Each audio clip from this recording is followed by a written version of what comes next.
আসসালামু আলাইকুম ওয়া রাহমাতুল্লাহ।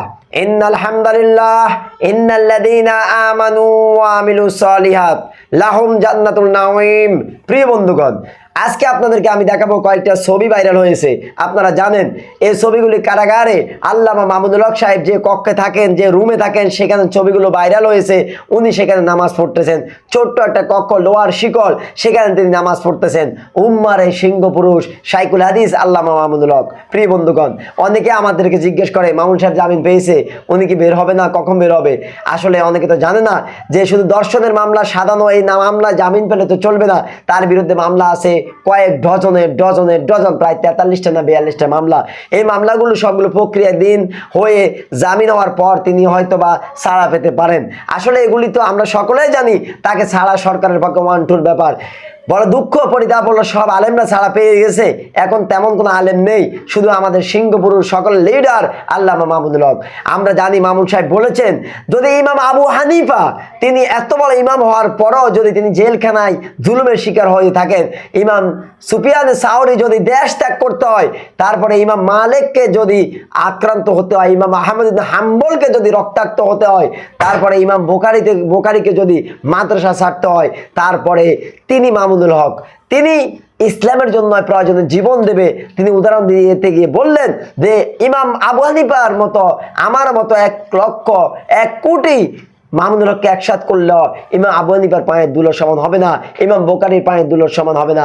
তারা যদি এত বড় ব্যক্তি হইয়া দেশ ছাড়তে হয়, জুলুমের শিকার হতে হয়, তাহলে আমি কি? আমি জুলুমের শিকার হতে রাজি, তারপর আপোষ করতে রাজি নয়। এরকম বয়ান মামুন সাহেব প্রায় দিতেন। প্রিয় বন্ধুগণ, এখন আগে আপনাদেরকে দেখাবো ছবিগুলি। দেখুন স্ক্রিনে আপনারা দেখতেছেন মামুন সাহেব কারাগারে নামাজ পড়তেছে। কি হৃদয় বিদারক দৃশ্য! এই ছবিগুলো দেখে কোনো মানুষ কি ঠিক থাকতে পারে? আসলে কোটি কোটি মানুষ আজ তার জন্য দোয়া করতেছে, তার জন্য কাঁদতেছে। আমরা তো বিশ্বাস করি তিনি যেদিন ছাড়া পাবেন, বাংলাদেশে একটা ঈদের মতো আনন্দ হবে। তিনি যেদিন প্রথম মাহফিল করবেন, সেই মাহফিলে জায়গা দেওয়ার স্থান থাকবে না। ইতিপূর্বে আমরা আমির হামজাকে দেখেছি, আর আমির হামজার সাথে কত বহুগুণ জনপ্রিয় আল্লামা মাহমুদুল হক। আমরা আশাবাদী খুব শীঘ্রই তিনি আমাদের মাঝে ফিরে আসবেন। প্রিয় বন্ধুগণ, ইমানের পরীক্ষা আল্লাহ তাআলা নেবেন।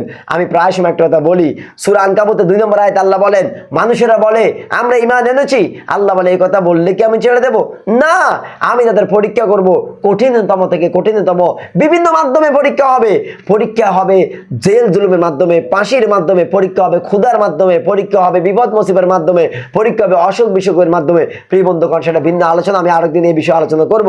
তো আজকের আলোচনার মূল টপিক হলো যে এই মামুন সাহেবের এই ছবিগুলো ভাইরাল হওয়ার পর গোটা উম্মার হৃদয়ে একটা আঘাত খেয়েছে। আমরা সকলে আবারও দোয়া করি আল্লাহ সুবহানাহু ওয়া তাআলা যেন তাকে খুব শীঘ্রই আমাদের মাঝে ফিরিয়ে দেয়। আমরা তাকে ভালোবাসি আল্লাহর জন্য। এই জন্য হাদিসে বলা আছে আল ওয়ালা ওয়াল বারা, আমাদের ভালোবাসাও কারোর জন্য আল্লাহর জন্য, আমাদের ভালোবাসাও কারোর সাথে আল্লাহর জন্য, আমাদের শত্রুতামিও কারোর সাথে আল্লাহর জন্য। আল্লাহ সুবহানাহু ওয়া তাআলা আমাদের এই দোয়া কবুল করুক। মামুন সাহেবকে আমাদের মাঝে খুব দ্রুত ফিরিয়ে দিক। উম্মাহ যেন তাকে পেয়ে আনন্দিত হয়, তার কাছ থেকে হাদিস শিখতে পারে, বয়ান শুনতে পারে, তাকে অনুকরণ করে জান্নাতের জন্য নিজেকে প্রস্তুতি নিতে পারে। আল্লাহ কবুল করুক। তো বন্ধুগণ, ভিডিওটি এখানে শেষ করলাম। যাওয়ার আগে একটা অনুরোধ, যারা চ্যানেলটি সাবস্ক্রাইব করেন নাই, প্লিজ চ্যানেলটি সাবস্ক্রাইব করে সাথে থাকবেন।